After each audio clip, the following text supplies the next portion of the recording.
BIS 이러면 국제결제은행을 말하잖아요. 각국의 중앙은행이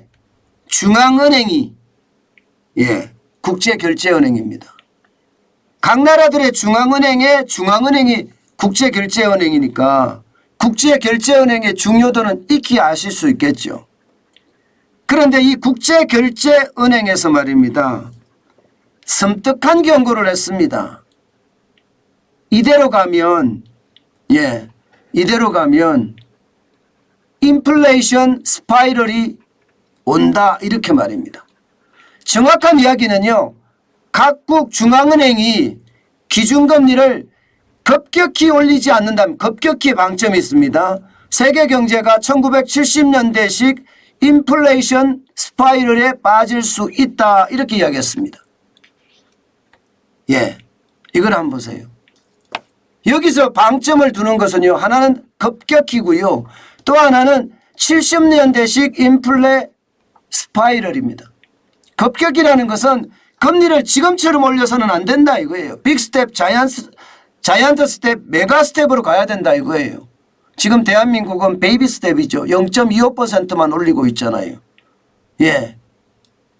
저는 이것도 국제결제은행 기준으로 보면 지금 안 된다. 0.25가 아니라 우리도 빅스텝으로 가야 된다. 그렇게 생각할 수가 있는 거고요. 또 하나는요. 1970년대식 인플레이션 스파이럴입니다. 인플레이션이라는 게 물가 폭등을 말하잖아요. 스파이럴은 소용돌이를 말합니다. 소용돌이. 쉽게 말하면 인플레이션 소용돌이에 빠진다 이런 얘기잖아요. 이게 그럴 수밖에 없는 게 말입니다. 여러분. 인플레이션에 대한 기대 심리가 커지잖아요. 그러면 임금이 인상될 수밖에 없어요. 임단협에서 올려줘 데모하기 때문에요. 기업은 최종 제품의 가격을 올립니다. 물가가 인상됩니다. 그러면 소비자는 덜 사게 돼요. 덜 사게 돼요. 이런 아주 악순환의 고리가 만들어지는 것. 소비자가 덜 사기 이전에 말입니다. 기대 심리가 올라가고 임금 인상이 되고 제품 가격이 인상되고 이런 최악의 소용돌이를 인플레이션 스파이럴이라고 하는데 실제 인플레이션 스파이럴이 커질 가능성이 있다 이렇게 이야기합니다. 국제결제은행이 내세운 것은요. 인플레이션 소용돌이에 빠진다 하고 내세우는 것은 이겁니다. 이거.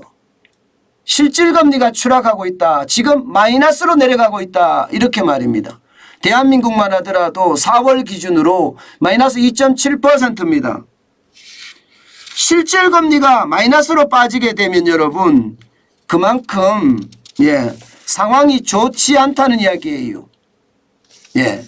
실질금리라는 게 뭡니까? 명목금리에서 물가상승률을 뺀 거잖아요.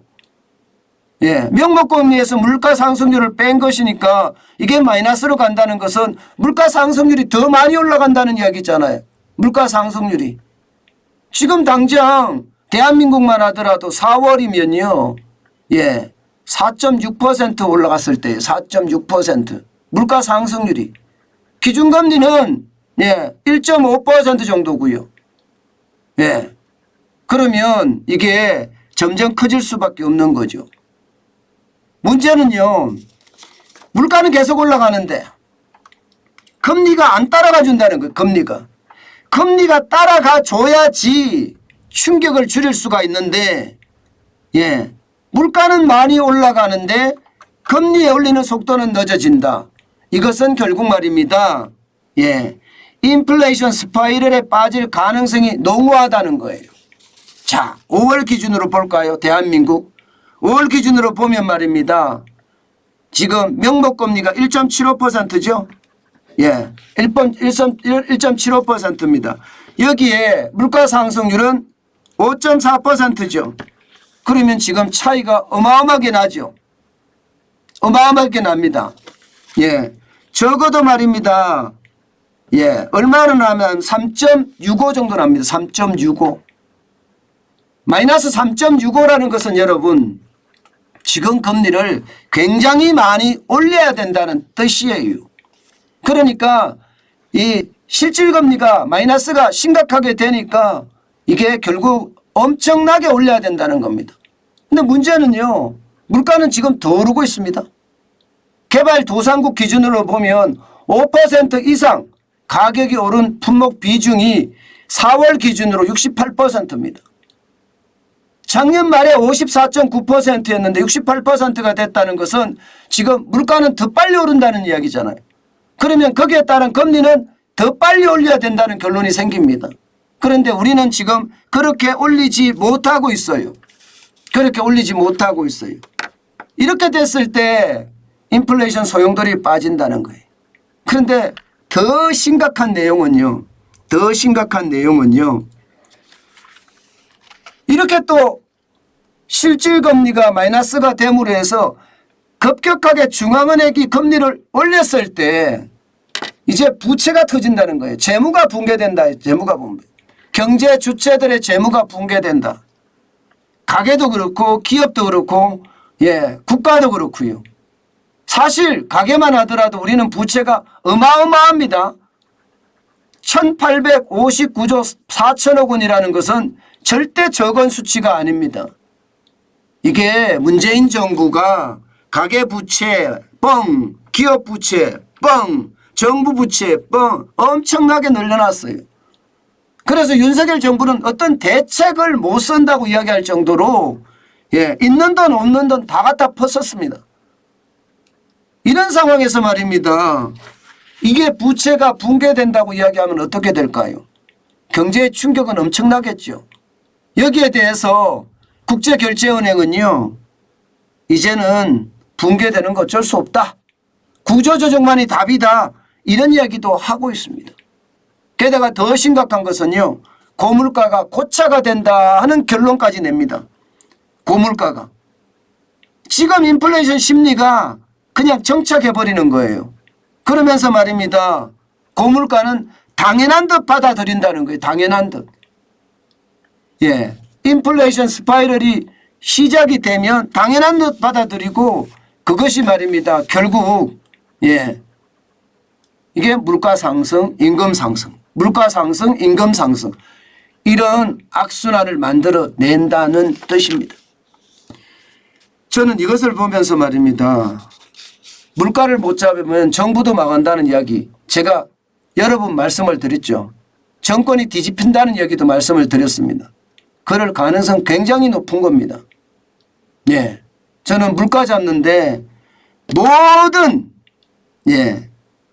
힘을 쏟아 부어야 돼요. 그런데 여당이 저렇게 지리멸렬해서야 어떻게 이게 힘을 쏟아 부어 넣을 수 있을까요? 지들끼리 싸우고 치고 받고 하니라고 국민은 안중에도 없으니 말입니다. 참 답답한 현실에 가슴만 울렁거리네요. 이러니까 말이면 BIS가 이렇게 충고를 주고 세계 경제 상황이나 우리 경제 상황에 대해서도 이야기를 하는 걸 보니까 시장은요 출렁출렁할 수밖에 없습니다. 오늘도 미국 시장은 여러분 보세요. 그야말로 출렁장세 그 자체죠. 떨어졌다 내려갔다 떨어졌다 내려갔다 시장이 불안해서 이게 뭐 투자할 수 있겠나 이런 생각이 들 정도로 불안 그 자체입니다. 오늘은 0.2% 떨어졌습니다. 어저께는 많이 올라갔죠. 62.42가 내렸고요. 31,438.26을 기록했습니다. 어저께가 지난 토요일이죠. 지난 토요일. 나스닥도 마찬가지입니다. 나스닥도. 변동폭은 여전했습니다.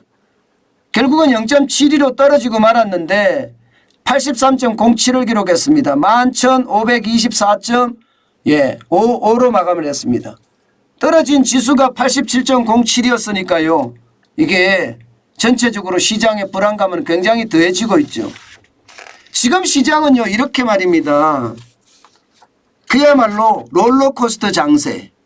불안의 기운이 시장을 습격하고 있다. 이게 정답이에요. 전체적으로 경제가 좋아진다는 지표는 아직까지 제대로 안 나와요. 지표가 나와야 되거든요. 실전 투자 전문가들 중에서는 지금이 바닥이다 이렇게 이야기하는 사람들도 있습니다. 그렇지만 실전 투자자의 감으로 이야기하고 거기에 뭐 있는 전문가들이 연구한 내용을 집대성에서 이야기한다고는 할 수 있어요. 그러나 지표로 내놓지는 않습니다. 지표로 내놓고 그렇게 이야기한다면 상황은 더 달라질 수 있겠지만 분명한 것은 시장의 출렁장세는 계속되고 있다. 이게 현실입니다. 여러분 이럴 때 투자는요 하지 않는 게 최선입니다. 전문가라면 모르겠지만 비전문가라면요 오히려 이럴 때는요 돈을 쌓아놓고 가는 게 현실적으로 가장 좋은 투자법입니다.